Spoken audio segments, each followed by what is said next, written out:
sexto ano, tudo bom? Como é que vocês estão? Joia? Bom, estamos aí já com um pezinho no recesso, né? Agora a gente precisa revisar um pouco do nosso conteúdo para vocês realizarem o simulado, beleza? Então, sem muito mais demoras, vamos iniciar a nossa revisão, porque ela é muito longa, tá? E aí no final da aula eu deixo um recadinho para vocês, tá bom? Vamos lá, gente. A gente começou o nosso conteúdo falando sobre a importância da arte, certo? Isso lá no primeiro bimestre, nas primeiras aulas e tal. E a gente chegou a um denominador comum de que arte é uma das formas de se representar a cultura, certo?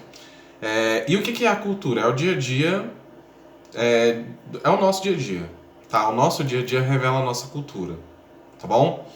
E o primeiro tipo de arte que a gente, como ser humano, produziu, ele também revelava o dia a dia das pessoas daquela época. Eram as artes rupestres, muito bem, tá? Então, as artes rupestres, gente, elas eram a representação do dia a dia dos homens que viviam ainda nas cavernas, certo? Que estavam começando ainda a se organizar em forma social. E as pinturas rupestres representavam basicamente o que, né, gente? A caça, as festas que eles faziam, o fogo, que era uma descoberta recente para eles, e a arte rupestre, certo?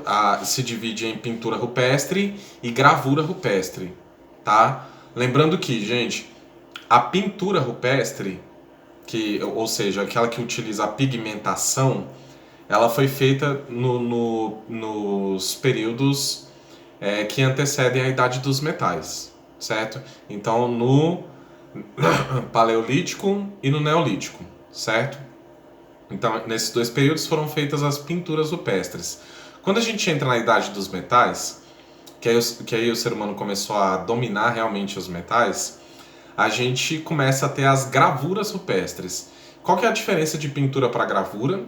É que a pintura utiliza a pigmentação, enquanto a gravura, gente, é a ranhura, né? Ou seja, ele ficou lá arranhando a pedra até formar um desenho, tá bom? E aí, para poder esculpir na pedra, ele utilizava metal, tá bom? O que diferencia o período paleolítico e o período neolítico do período das idades dos metais foi a descoberta do fogo, tá ok? Bom, e a gente também, ao discutir sobre o que eram as pinturas rupestres, a gente também viu um pouquinho sobre cultura material e cultura imaterial, certo? A gente já sabe que cultura é aquilo que representa o nosso dia a dia. E aquilo que representa o nosso dia a dia, às vezes pode ser material, ou seja, uma coisa física, que você pode pegar, que você pode tocar, e às vezes pode ser uma coisa imaterial, tá? Como, por exemplo, uma festa, como por exemplo uma religião, tá? Que representam parte da cultura de um povo, mas que não são tocáveis, tá? Não são objetos que as pessoas podem pegar, tá bom? E aí como pertence a uma categoria que a gente não pode tocar, não pode pegar fisicamente falando, então a gente classifica como cultura imaterial. Enquanto aquilo que é tátil, que eu posso pegar, que eu posso tocar, tipo o meu bonequinho, posso pegar no bonequinho, certo? Que representa, sim, parte da minha cultura nerd. Sim, pertence à cultura material, porque eu posso tocá-lo, beleza? A gente vai dar um salto no tempo, vamos sair da pré-história ali e vamos até o período mais recente da arte pré-moderna, tá? Começando aqui pelo impressionismo. Eu pedi para que vocês fizessem algumas pinturas esse bimestre e eu falei para vocês que dependendo da técnica que vocês utilizassem, vocês iam mais ou menos para um determinado movimento, né? E eu falei, olha, se vocês utilizarem a esponja, aquela de lavar louça, que foi a que eu utilizei, vocês vão criar uma pintura no estilo impressionista, tá? E o impressionismo teve como grande nome o pintor Claude Monet, tá bom? Então, Claude Monet foi o grande nome do impressionismo, que se ocupava de passar uma impressão sobre as paisagens, beleza? Passando do impressionismo, certo? A gente foi pro expressionismo. Então, o impressionismo vem de impressionar, vem de impressão, e o expressionismo vem de expressar mesmo, tá? E aí, no expressionismo, gente, se você utilizou, por exemplo, o pincel, que dá aquela camada forte de tinta, você está usando uma técnica do expressionismo, beleza? E no expressionismo, o grande nome do expressionismo foi Vincent van Gogh, tá bom? Vocês vão estudar um pouquinho mais sobre ele depois e eu espero que vocês se apaixonem pela obra do Vincent van Gogh, tá ok? Qual era a diferença entre o impressionismo e o expressionismo, gente? O impressionismo, principalmente à medida que o tempo foi passando, ele foi ganhando um tom de perfeição tão grande, certo? Que os artistas só eram bem conceituados dentro do impressionismo se eles conseguissem criar obras que chegassem próximo à perfeição, utilizando só o pontilhismo, tá? Enquanto no expressionismo o pessoal não estava nem aí, tá? O que o pessoal queria era expressar os seus sentimentos através da arte. Então, alguns quadros, como por exemplo o Grito, de Edvard Munch, ele é um quadro que tem uma coloração estranha, alaranjada com preta, e o formato é deformado, né, da pessoa gritando e tal. E aquele quadro, ele é um dos marcos do impressionismo, embora não seja do Vincent van Gogh, tá?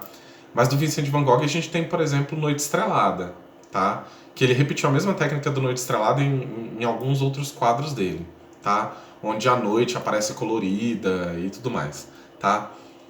Então, a diferença é que no impressionismo você queria impressionar as pessoas pela técnica da pintura muito bem feita. Enquanto no expressionismo o importante era expressar os seus sentimentos através da tela, tá? De lá a gente vai para o cubismo, certo? Do qual o principal nome é Pablo Picasso, ok? E no cubismo, gente, o pessoal estava preocupado em trabalhar com as formas geométricas, beleza? Mas as formas geométricas em direção 3D, tá? Com profundidade, com noção de altura, de largura, de como eu falei, de profundidade, tá?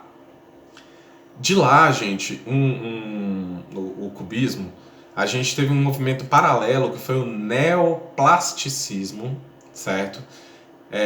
Do qual o grande nome do neoplasticismo foi o pintor holandês Piet Mondrian, tá? E o Piet Mondrian, gente, ele usava linhas retas, certo? E as cores fortes. Então, tipo assim, ele usava cores primárias, no máximo secundárias, e utilizava muito as linhas em paralelas, tá? Então, tipo assim, várias linhas verticais, várias linhas horizontais. Ixi, fiz o contrário, tá? Então, várias linhas verticais, várias linhas horizontais e cores como o vermelho, o amarelo e o azul predominando na tela. Então, ele fazia ali um quadrado e o restante de linhas, assim. Se vocês pesquisarem sobre o Piet Mondrian, vocês vão ver como as obras dele eram bem simples. E o que ele fez de grande, gente? O Piet Mondrian, ele fundou uma revista, a The Style. E a The Style, ela lançou um padrão de moda e de arquitetura, beleza? Que acabou revolucionando o jeito que as casas foram construídas, e a estética das roupas também foi alterada pelo estilo do Piet Mondrian no neoplasticismo, beleza?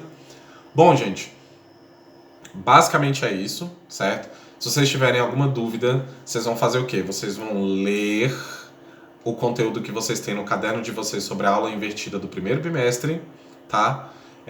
E os capítulos 3 e 4 do livro, tá bom? Bom, gente, tá chegando o final do bimestre. Nessa altura do campeonato nós estaremos aí naquela correria para a festa junina.